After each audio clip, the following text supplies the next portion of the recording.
Hello and welcome to 2014. 2013 sure flew by, didn't it? With this 2013 annual recap, we'll discuss some of the important events that took place and talk about what investors may see in the coming weeks. Please review the required disclosure statement at the end.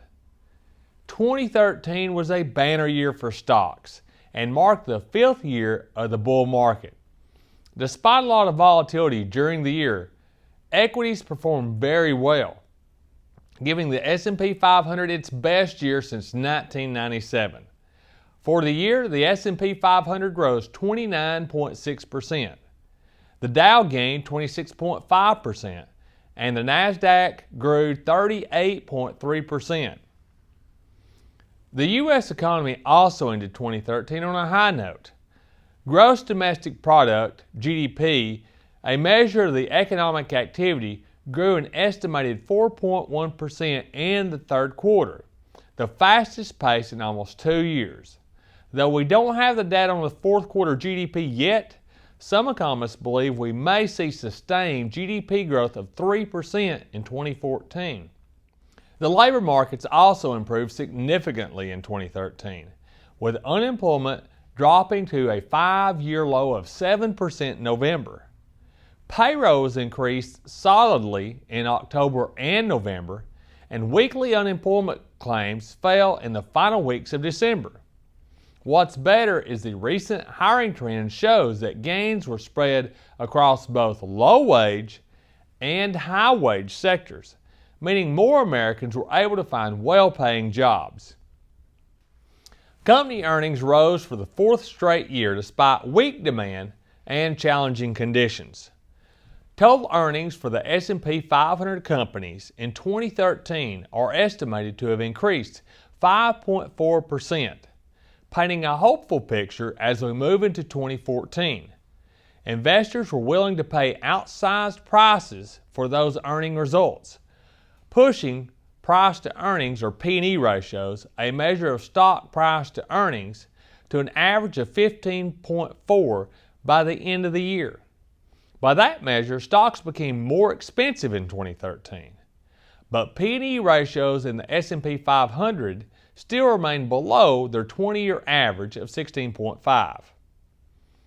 Political gridlock in Washington stoked market volatility in 2013.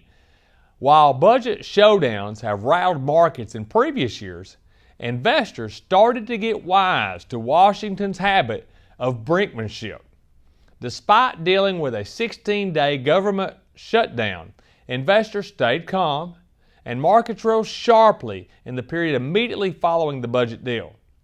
Some estimates put the cost of the shutdown at $2 billion in lost productivity, plus the cost of ripple effects across the economy.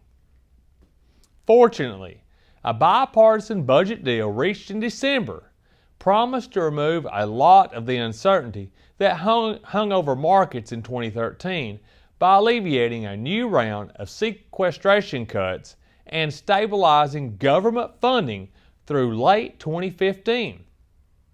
Though politicians will still have to tackle the rising Treasury debt ceiling in early 2014, we can hope the bipartisan good feelings will help avoid another shutdown. The Federal Reserve was very active in 2013. In anticipation of a slowing in quantitative easing drove a lot of volatility. The Fed bought $85 billion in bonds each month in 2013, a move that was designed to hold down long-term borrowing rates and encourage spending and investments. After months of anticipation, the Fed finally announced a reduction in the pace of their bond purchases at the December Federal Open Market Committee, or FOMC, meeting. Markets rose after the announcement because investors viewed it as a vote of confidence about the economy's strength. Looking ahead, we're optimistic for a bright 2014. It's possible that stocks will slow their pace for growth, but we think there's considerable upside potential if the U.S. economy continues to gain steam.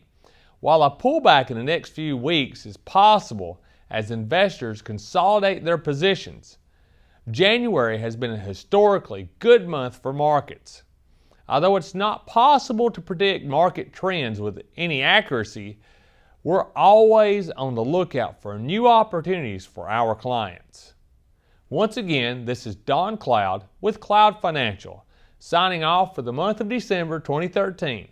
We hope you've enjoyed our quick recap of the year, and all of us over at Cloud Financial hope 2014 is a banner year for you. As always, we'd love to hear what you have to say in the comment sections below. If you have any questions about what you've heard in this update, or would like to discuss your personal financial situation, please give us a call at 256-715-0094. We'd be happy to talk to you. While we believe the information in this report is reliable, we cannot guarantee its accuracy. Opinions expressed are subject to change without notice and are not intended as investment advice or a solicitation for the purchase or sale of any security. Please consult your financial professional before making any investment decision. Investment advice is offered by Horder Investment Management LLC, a registered investment advisor. Insurance and annuity products are sold separately through Cloud Financial Inc. Securities transactions for Horder Investment Management clients are placed through Pershing Advisor Solutions, Trust Company of America, Jefferson National Monument Advisor, Fidelity, Security Benefit Life, FC Stone, and Wells Fargo Bank, N.A.